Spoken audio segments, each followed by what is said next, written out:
Kismet is widely regarded for one of the best S-tier characters in Fragpunk, thanks to her unique abilities that provides a huge advantage in gameplay. In particular, her wild side abilities allow you to be stealthy and strategic when flanking an enemy. Today, I'll be diving into Kismet and how you can leverage her abilities to maximize your performance.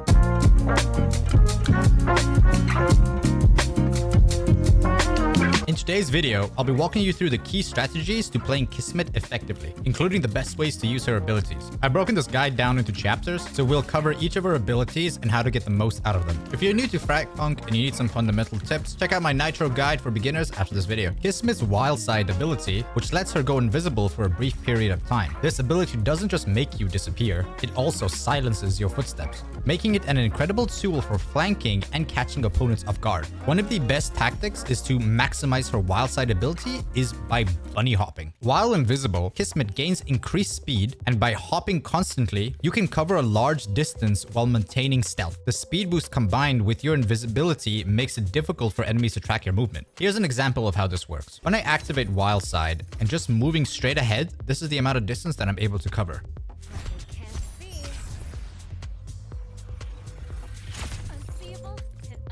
Now, take a look when I combine it with bunny hopping. See how much further I'm able to travel in the same amount of time? Old magic is when you can't see.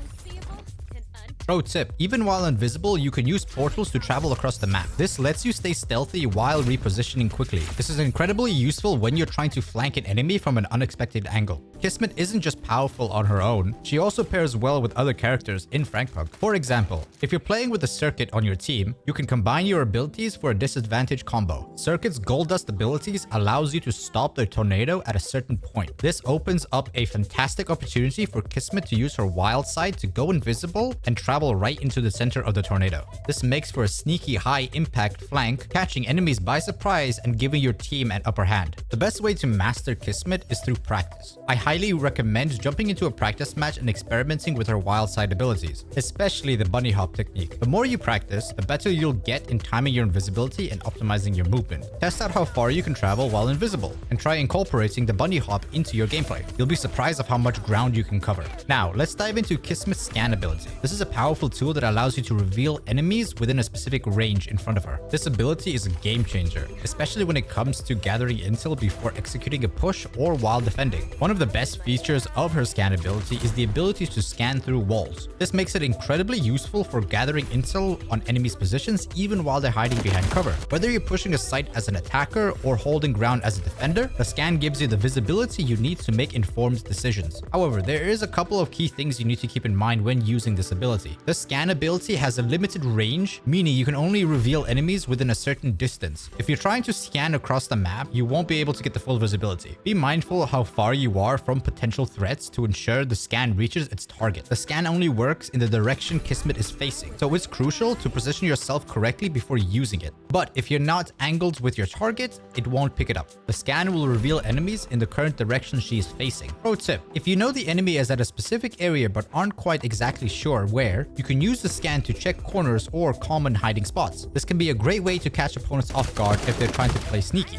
Bonus tip, combine your scan with her wild side to scout out enemies' positions while remaining invisible. This combo lets you gather intel while trying to stay undetected, making it much harder for the enemies to counter your movement. To get the most value out of your scan, think ahead about where the enemies are likely to be. If you're pushing a site, you might want to scan a certain checkpoint before committing to a full push. On defense, use the scan to check for enemy movements before they reach a key area. This gives you a huge advantage when it comes to repositioning. Kismet's scan ability is a vital tool that provides critical intel. Whether you're attacking or defending, it's a great way to get the jump on your opponents knowing exactly where they are before making your move. Just be aware of the range and the line of sight limitations and position yourself strategically to get the most out of your ability. With a little bit of practice, you'll find that the scans can be an absolute game changer, helping you and your team stay one step ahead of the competition. Now, let's dive into Kismet's Misery Angel, a highly effective ability that allows you to throw a grenade capable of dealing significant damage to your opponents with a blast radius. Here's an example of how far the radius works. As you can see, I'm able to throw Kismet's Misery Angel grenade quite a distance. This allows me to lock down checkpoints and halt enemies' progression, especially when they're trying to push through doorways. The explosion damage can force opponents to either retreat or take cover, giving you a valuable control over the area.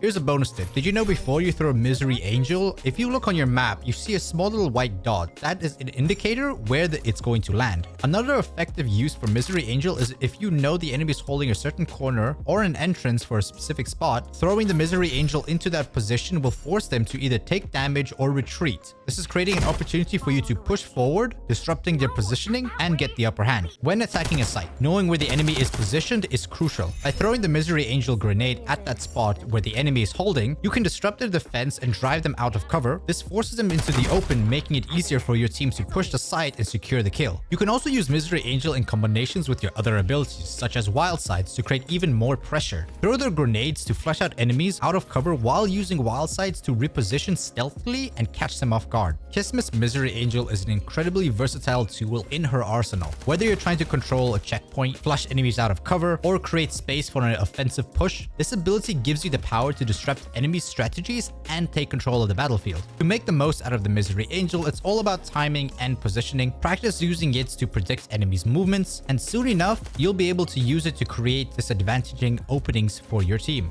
I hope you all enjoyed this guide on how to play Kismet and learn some useful strategies to up your game in Fragpunk. Kismet is such a versatile character, and with a little bit of practice, you'll be flanking enemies, gathering intel, and controlling checkpoints like a pro. I'll be posting a lot more guides for each character in the future, so make sure to hit that subscribe button so you don't miss out. And if you have any questions or clarifications, feel free to drop them in the comments below. I'd love to help out. Also, let me know what part of this guide found you most useful, or if you have any of your own tips and tricks on Kismet. Other than that, thank you for watching, and I'll catch you in the next one.